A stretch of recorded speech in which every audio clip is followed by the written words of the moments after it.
Abra a tua Bíblia, por favor, querida, em Mateus, capítulo 1.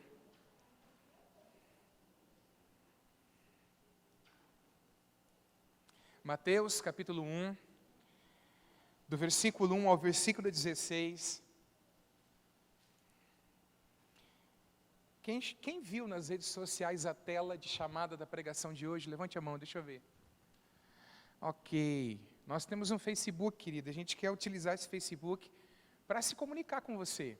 Então vai lá, deixa a tua curtida, procura lá a Igreja Batista Videira, põe a tua curtida lá para que você fique por dentro das coisas que estão acontecendo na igreja. É importante você ter esse canal de acesso. Tem o Instagram também. Se eu estivesse nos Estados Unidos, eu ia falar Instagram, mas eu estou no Brasil. Então tem o Instagram, você pode entrar lá também e ver, olhar, ok?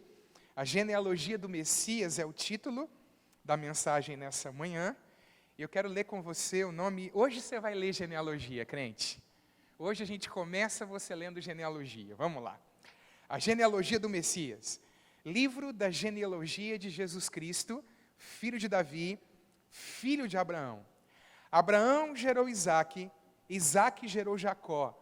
Jacó gerou Judá e os seus irmãos. Judá gerou Pérez e Zerá, cuja mãe foi Tamar.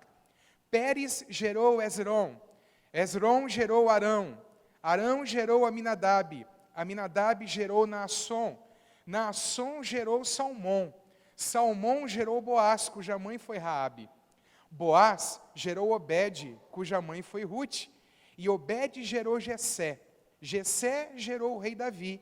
E o rei Davi gerou Salomão, cuja mãe foi aquela que tinha sido mulher de Urias. Salomão gerou Roboão. Roboão gerou Abias. Abias gerou Asa. Asa gerou Josafá. Josafá gerou Jorão. Jorão gerou Uzias.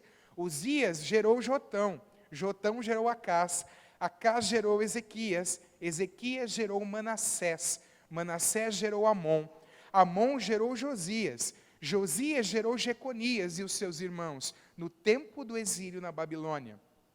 Depois do exílio na Babilônia, Jeconias gerou Salatiel, e Salatiel gerou Zorobabel. Zorobabel gerou Abiúde. Abiúde gerou Eliaquim. Eliaquim gerou Azor. Azor gerou Sadoc.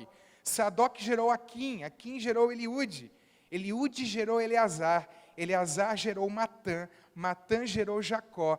E Jacó gerou José, marido de Maria, da qual nasceu Jesus, que se chama o Cristo. Assim, todas as gerações, desde Abraão até Davi, são 14. Desde Davi até o exílio na Babilônia, 14 gerações. E desde o exílio na Babilônia até Cristo, 14 gerações. Oremos. Pai, nós colocamos esse tempo na Tua presença, rogando ao Senhor que o Teu Espírito Santo ministre o nosso coração e a nossa vida. Que a gente possa compreender um pouco mais acerca da Tua fidelidade, da Tua misericórdia, Senhor. Compreender um pouco mais do Teu desejo, da Tua vontade de salvar os homens. Essa é a minha oração diante da Tua presença, em nome de Jesus. Amém e amém. Quem aqui já leu as Escrituras e ao ler as Escrituras pulou as genealogias? Levanta a mão. Vai lá, confessa o seu pecado, crente, agora é a hora.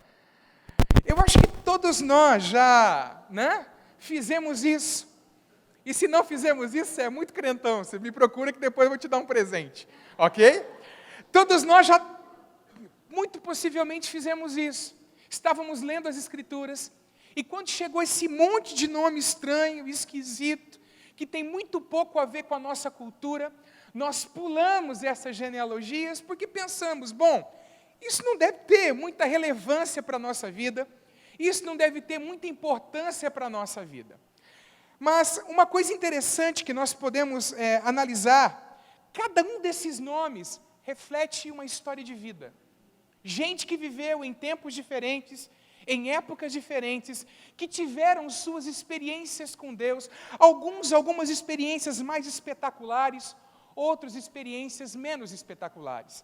E falar de genealogia é interessante, porque nós não temos essa cultura. Por exemplo, se eu perguntar aqui, periga ter gente que não sabe o nome do avô e da avó, Não sabe o nome do bisavô e da bisavó. Mas não era assim com os povos antigos. Os povos antigos tinham o hábito de registrar a sua genealogia para fins políticos, para fins econômicos. E o povo de Israel, ainda dos fins políticos e econômicos, eles registravam a genealogia para fins religiosos, porque havia uma expectativa da vinda do Messias. As profecias falavam a respeito da vinda do Messias. E por que Mateus inicia o seu evangelho escrevendo esse monte de nome de pessoas, começando ali, se a gente for olhar com Abraão, não é? Porque Abraão é o mais antigo a ser citado aqui nessas genealogias. Por que ele faz isso? Mateus começa o seu evangelho assim, por 3 motivos. O primeiro deles é porque ele escreve para os judeus. E ele escreve para os judeus, porque o desejo dele é que os judeus reconheçam que esse Jesus Cristo, que havia vindo, havia morrido numa cruz, o qual os apóstolos pregavam já entre os povos, era o Jesus prometido nas Escrituras do Novo Testamento. Então, para provar que Jesus vem da genealogia prometida, Mateus escreve. Em segundo lugar, porque Mateus, querido, ele faz a ligação entre o Antigo Testamento e o Novo Testamento. Ora, terminou ali os escritos de uma aliança. Ele está começando a escrever os escritos de uma outra aliança. E colocar a genealogia faz a ligação entre aquilo que havia passado e aquilo que estava acontecendo. Mostrando que Deus estava no desenrolar daquilo que era o seu propósito, o seu projeto e o seu plano, não só para Israel, como também para as nações. E o terceiro motivo é que, como Mateus escreve para os judeus, ele mostra muito o cumprimento de profecias. Se você ler o Evangelho de Mateus, principalmente os primeiros capítulos, você vai ver Mateus inúmeras vezes dizendo assim: aconteceu isso aqui para cumprir o que foi dito pelo profeta fulano de tal, ou para cumprir o que foi dito pelo profeta. Às vezes ele não cita o profeta. Há um desejo em Mateus de fazer essa conexão entre o cumprimento da profecia e a profecia que foi dada lá no Antigo Testamento. Mas olhando para a genealogia, eu queria tirar 3 verdades acerca do caráter de Deus ao olhar para elas. Em primeiro lugar, Deus é um Deus que cumpre a sua palavra. Diga isso, Deus é um Deus que cumpre a sua palavra. Nós vivemos, amados, em um tempo onde é habitual os homens serem infiéis, até nos contratos, quanto mais com relação à sua palavra. Todos nós já tivemos experiências assim, não é verdade? Todos nós já tivemos, eu já errei, você já errou nisso, todos nós já erramos. O que nós precisamos fazer é procurar não errar com relação a isso. Todavia, Deus é um Deus que cumpre a sua palavra. Olha só, vamos pensar em Abraão. Quando Deus chama Abraão, em torno de 2000 anos antes da vinda de Jesus, 1750 anos antes da vinda de Jesus. E, no entanto, ao olhar para a genealogia de Abraão, a gente vê que Deus mantém a sua palavra, que Deus cumpre a sua palavra. Vamos olhar para Davi, porque Jesus também descende de Davi. Aliás, Jesus é o rei que viria, não é de Davi? Talvez a gente veja isso à medida que nós caminharmos nessa série, estudando o livro de Mateus. Davi recebeu a promessa de que dele descenderia aquele que construiria a casa do Senhor. E essa promessa não se referia só a Salomão, se referia também ao Messias. Davi recebeu a promessa de que haveria um rei que reinaria para sempre dentro da sua linhagem. A gente vê essa profecia se cumprindo em torno de 1000 anos depois, na vida do Cristo. Porque Jesus é rei e voltará para reinar na terra segundo as Escrituras. Amém, queridos? Então Deus cumpre a sua palavra. Se Deus fala alguma coisa ao nosso coração, nós precisamos ficar tranquilos com relação a isso, nós podemos. Porque Deus é um Deus que cumprirá aquilo que prometeu a nós. Amém, queridos? Os anos podem passar, mas Deus não tem problema de amnésia. Ele cumpre a sua palavra. Jeremias 1,12 diz o seguinte, vamos lá. Disse-me o Senhor, viste bem, porque eu velo sobre a minha palavra para a cumprir. Vamos lá, vamos ler todos juntos? Disse-me o Senhor.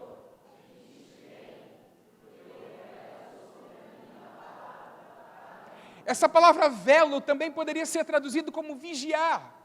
Deus está olhando, observando para cumprir aquilo que Ele havia prometido, amém? Ele não se esquece das suas promessas para com a nossa vida. E aí, se Deus é um Deus que cumpre a sua palavra, e nós podemos ver isso claramente na genealogia que Mateus deixou escrito aqui, qual deve ser a minha resposta para com essa verdade da fidelidade de Deus? Em primeiro lugar, confiança, tranquilizar o meu coração. E em segundo lugar, expectativa para com a palavra profética.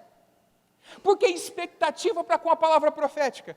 Porque se Deus cumpriu muito daquilo que Ele prometeu anteriormente, Ele ainda haverá de cumprir algumas outras profecias que ainda não foram cumpridas, que nós não vimos o cumprimento delas ainda. Por isso é necessário haver expectativa dentro do nosso coração.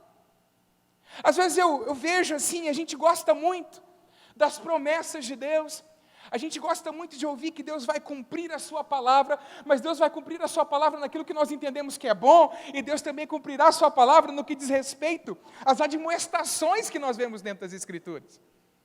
Deus não se esquecerá de cumpri-las, e Deus não se esquecerá de enviar seu Filho de novo, para buscar a sua igreja, conforme a promessa que nós temos dentro do Novo Testamento. Abra a tua Bíblia em 2 Pedro, por favor, 3, 3 e 4. Não será projetado aqui. 2 de Pedro, capítulo 3, versículos 3 e 4. Todos encontraram? Diz assim, capítulo 3, a partir do versículo 3. Antes de tudo, saibam que nos últimos dias virão escarnecedores com as suas zombarias, andando segundo as suas próprias paixões e dizendo: onde está a promessa da sua vinda?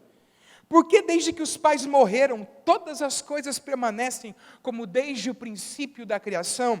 Ora, nós estamos vivendo esse tempo. Nós estamos vivendo aquilo que a Bíblia chama de últimos dias. E se nós falarmos do assunto acerca da vinda de Jesus em alguns lugares, com certeza seremos zombados e ridicularizados. Ora, se em algumas igrejas já não se falam mais a respeito da vinda de Jesus, quanto mais fora as pessoas vão abraçar esse discurso. Os escarnecedores estão zombando, mas nós aguardamos a vinda do Senhor Jesus Cristo, amém? E Ele vem com recompensa, Ele vem buscar a sua igreja. E porque Ele tarda, aparentemente tarda, versículo 9 de 2 Pedro capítulo 3, aí mesmo, só ir um pouquinho mais para baixo. O Senhor não retarda a sua promessa, ainda que alguns a julguem demorada. Pelo contrário, Ele é paciente com vocês, não querendo que ninguém pereça, mas que todos cheguem ao arrependimento. Amém? É interessante, ao ler a palavra paciência aqui, porque você sabe que a segunda vinda de Jesus, ela é glória para aqueles que creem, mas ela é juízo para aqueles que não creem. A tua paciência tem limites? Tem ou não? Tem. Deixa eu fazer uma pergunta. A paciência de Deus tem limites? A paciência de Deus tem limites? A congregação se divide nesse momento. Tem! Tem! Tem sim! Tem limite. Enquanto a medida da iniquidade não for cheia, enquanto nós temos esse tempo de tolerância de Deus, é tempo dos pecadores correrem e se arrependerem. Todavia é um momento que Apocalipse fala a respeito disso muito claramente: a ira do Cordeiro será derramada sobre a terra. Amém, queridos? Eu poderia dar aqui um estudo sobre o fato de que Deus tenha uma paciência também que vai até um determinado ponto, mas nós vamos seguir aqui, vamos lá. Segundo, além de Deus ser um Deus que cumpre a sua palavra, Deus é um Deus que é cheio de misericórdia e perdoa pecadores.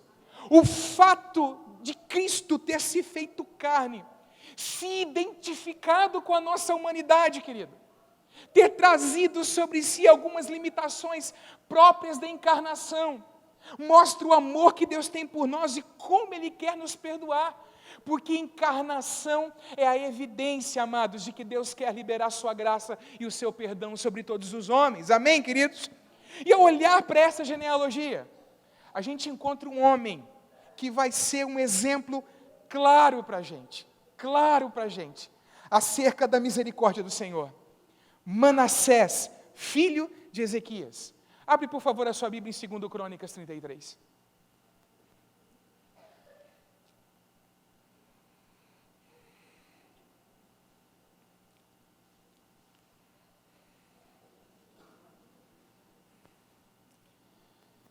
Você já viu filho de crente que se torna coisa ruim? Quem já viu?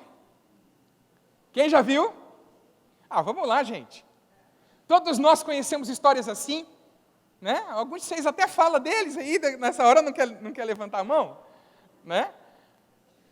Mas vamos lá, Ezequias era pai de Manassés. E Ezequias foi um bom rei. Ezequias temia a Deus. No entanto, Manassés, que é o rei depois, na sua linhagem, né, o seguinte aí na sua linhagem, foi alguém que teve uma vida um tanto quanto complicada. Imagine você vê o seu pai servindo ao Senhor durante um tempo, depois você começa a reinar e faz tudo ao contrário daquilo que o seu pai fez. Estou procurando aqui, segundo Crônicas 33, para ler que peça que era Manassés. Olha só, tinha Manassés 12 anos de idade quando começou a reinar, e 55 anos reinou em Jerusalém.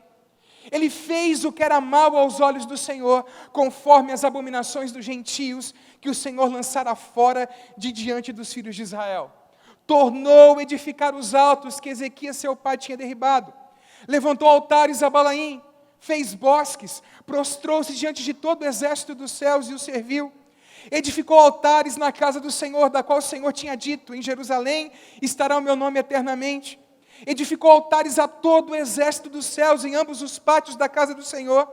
Fez ele também passar seus filhos pelo fogo no vale de Rinom, e usou de adivinhações, de agouros, de feitiçarias, consultou adivinhos e encantadores, fez muitíssimo mal aos olhos do Senhor para o provocar a ira. Pôs uma imagem esculpida, o ídolo que tinha feito na casa de Deus, na qual Deus tinha dito a Davi e a Salomão seu filho: na casa em Jerusalém que escolhi de todas as tribos de Israel, porei o meu nome para sempre. Nunca mais removerei o pé de Israel da terra que destinei a vossos pais, contanto que tenham cuidado de fazer tudo o que eu lhes ordenei, conforme a toda a lei e estatutos e juízos dados pela mão de Moisés. E Manassés tanto fez errar a Judá e aos moradores de Jerusalém, que fizeram pior do que as nações que o Senhor tinha destruído de diante dos filhos de Israel. Só até aqui. Quem foi Manassés? Filho de um rei que a gente pode colocar na conta dos reis piedosos. Ele assume. E ele começa a multiplicar os ídolos ali em Israel. É um rei violento.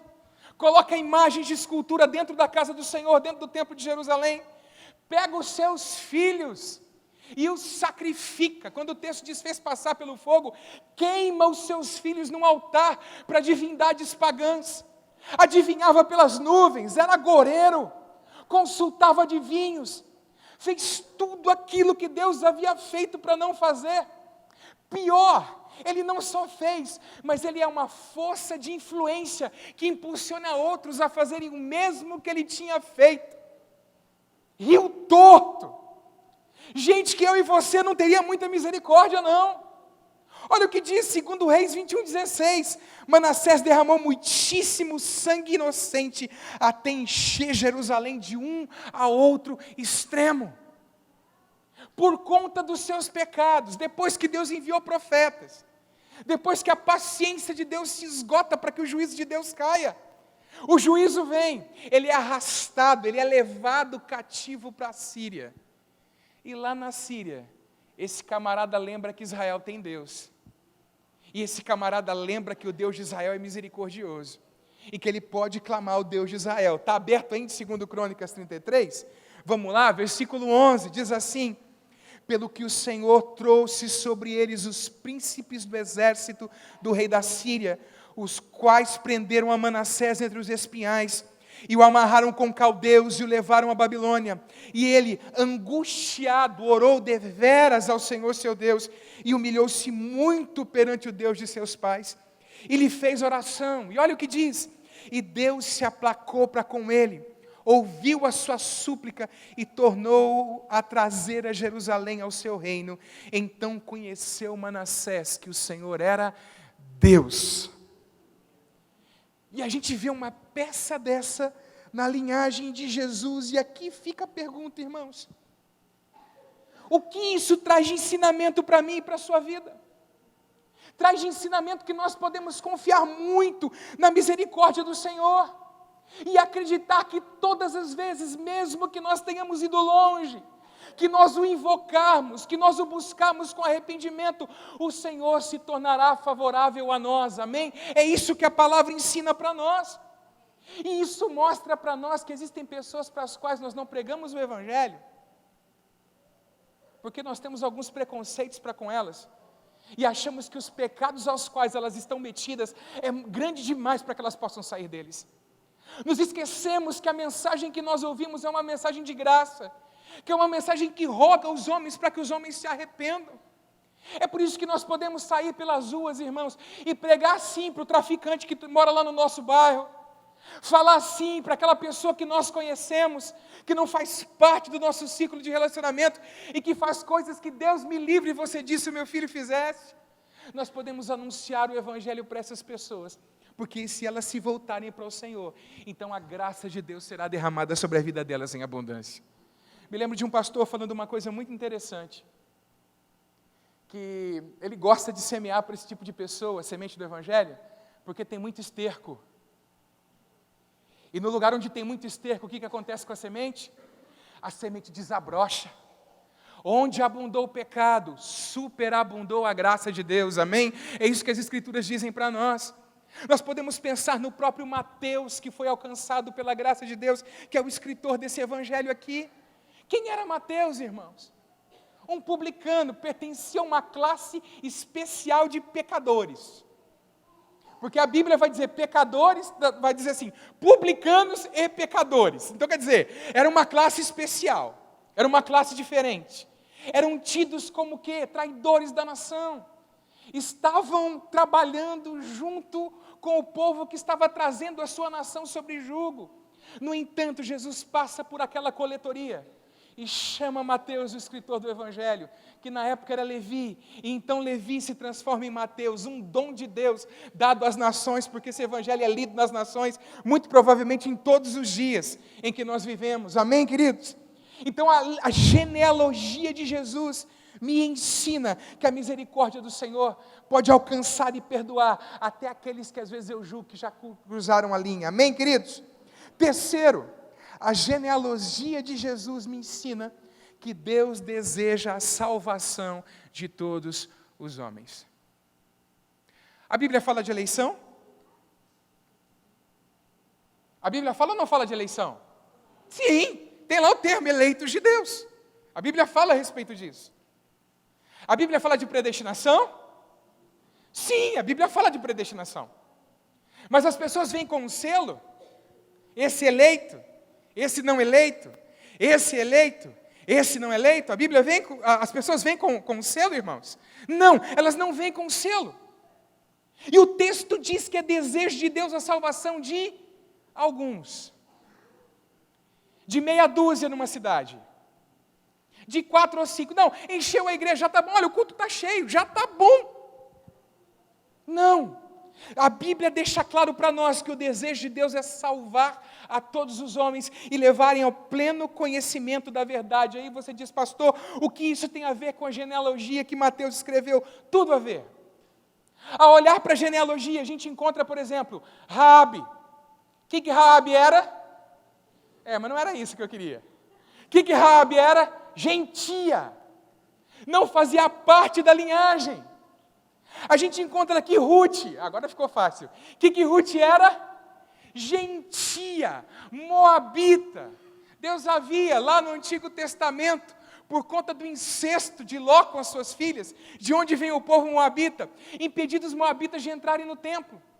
Todavia nós vemos essas mulheres aparecendo na linhagem do Messias, mulheres gentias. Isso já aponta o fato de que o desejo de Deus é a salvação de todos os homens, e Deus tinha isso em mente desde a chamada de Abraão. Abra sua Bíblia em Gálatas capítulo 3, versículo 8.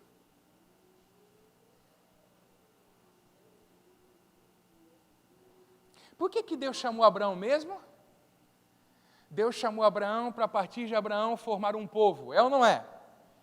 E esse povo seria então o depositário da sua palavra, seria um testemunho entre as nações, e seria o povo a quem Deus faria vir por essa linhagem o Messias.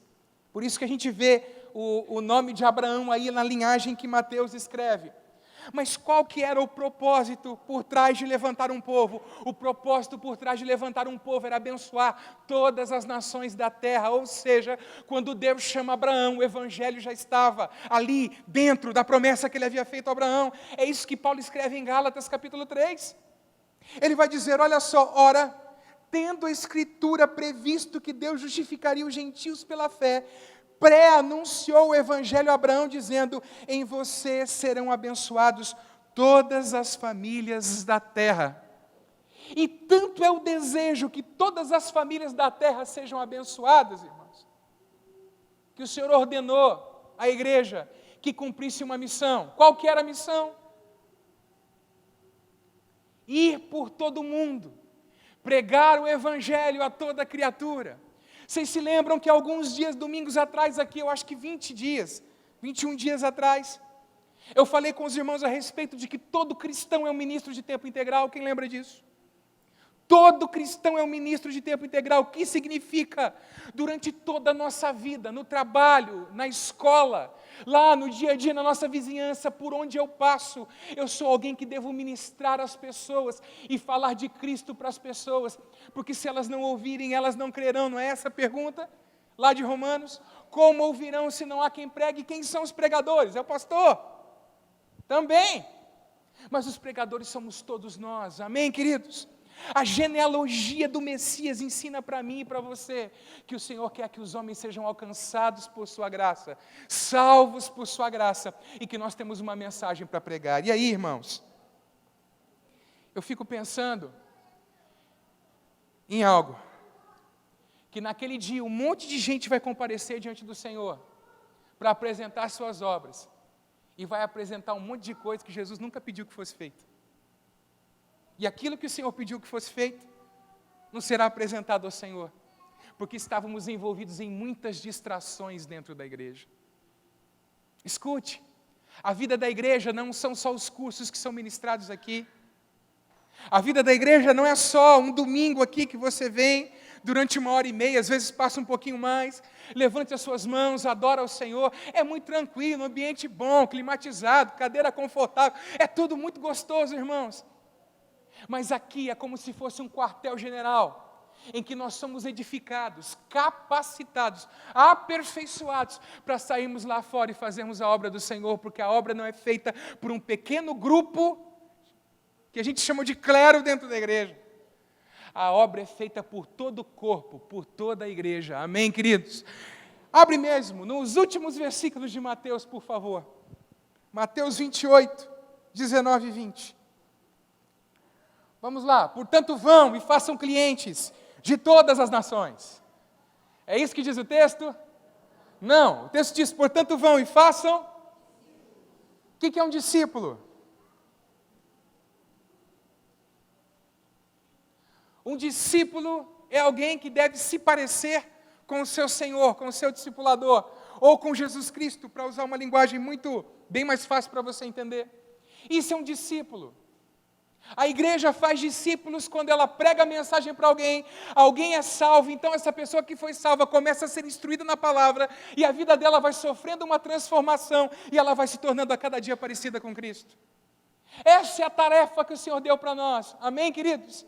Julguemos a nós mesmos nessa manhã, examinemos o nosso coração para ver se nós estamos envolvidos ou não com essa tarefa. Vamos lá, portanto vão e façam discípulos de todas as nações, batizando-os em nome do Pai, do Filho e do Espírito Santo, ensinando-os a guardar todas as coisas que tenho ordenado a vocês, e eis que estou com vocês todos os dias, até o fim dos tempos. Irmãos, uma prática a qual nós não deveríamos nunca questionar se Deus está conosco ou não, é a prática do evangelismo.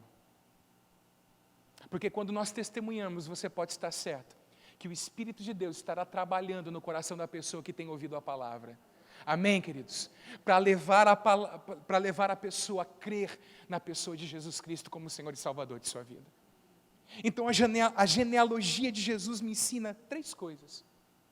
Primeiro, que Deus é um Deus que cumpre a sua palavra. Segundo, que Deus é cheio de misericórdia e perdoa pecadores.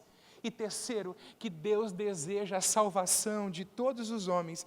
E para não sermos daqueles que ouvem e não praticam a palavra, de que forma eu posso estar envolvido nessas coisas, irmãos? De que maneira eu posso estar envolvido nisso? Qual é a minha resposta ao fato de que Deus cumpre a sua palavra? Confiança, expectativa.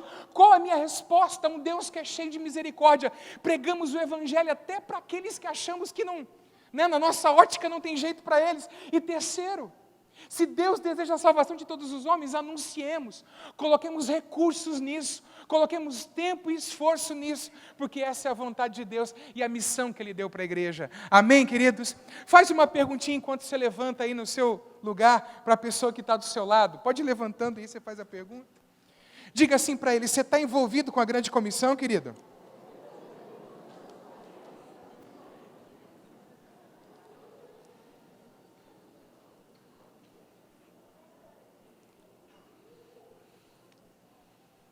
Eu queria que você curvasse a sua cabeça nessa manhã, que nós orássemos ao Senhor. Eu tenho me preocupado... levanta a cabeça, vai. Eu tenho ficado muito preocupado em de que forma a gente pode alcançar vidas para o Senhor Jesus Cristo. Porque às vezes acontece da gente ter alguma coisa boa na igreja e as pessoas se acomodarem com isso. Sabia? Tem gente aqui que não serve, porque olha para os ministérios da igreja, já está tão bem feito, por que eu vou me enfiar para servir? E o desejo de Deus é que cada vez... Ixi, tem gente rindo ali. Olha aqui para mim, não vamos expor ninguém. O desejo de Deus, irmãos, é que todos nós estejamos envolvidos, que todos nós estejamos fazendo algo que redunde em glória para o nome dEle através da salvação de pessoas. Então eu tenho feito perguntas de que forma a gente pode comunicar melhor a mensagem, de que forma nós podemos alcançar pessoas, mas escute, isso não é obra de um homem só, isso é trabalho de uma igreja. Eu e você precisamos estar envolvidos nisso, amém? No dia a dia, falando de Jesus, para aqueles que não conhecem a Jesus, não fazendo também como algumas igrejas por aí fazem, viu? Essa semana ainda uma irmã estava contando comigo, ela e a filha foram comer lanche num lugar, a família da igreja 3 Pontinhos já começou a tentar levar a pessoa para a igreja dela. Isso não é crescimento de reino, isso, irmãos. Deixe a movimentação dos crentes dentro das igrejas para eles e para o Senhor. Amém, queridos? Não vamos nós começarmos a enfiar a mão nessas coisas. Pregue o evangelho para quem não conhece a mensagem. Fale de Jesus para quem não é cristão. São esses que precisam ser alcançados pela graça de Deus. Amém? Eu quero que você pense em 3 pessoas nessa manhã. 3 pessoas que são do seu oikos, da sua rede de relacionamentos. Pessoas com quem você poderia falar de Jesus Cristo com elas e pregar a mensagem para elas. Talvez Deus vai trazer à sua mente alguém, aquela pessoa assim, pensa num negócio, apóstolo Paulo, antes da conversão. Talvez o Senhor vai trazer isso. Ore por essa pessoa e vá até essa pessoa compartilhar o evangelho. Amém? Essas pessoas precisam de Cristo. O Senhor não veio chamar justos, o Senhor veio chamar pecadores ao arrependimento. É isso que nós encontramos dentro das Escrituras. Vamos orar? Então feche os seus olhos. Momento de sermos libertos. Ore por 3 pessoas que você conhece. E clame ao Senhor pela vida delas, pela salvação delas nessa manhã. Entendendo que é desejo de Deus a salvação de todos os homens.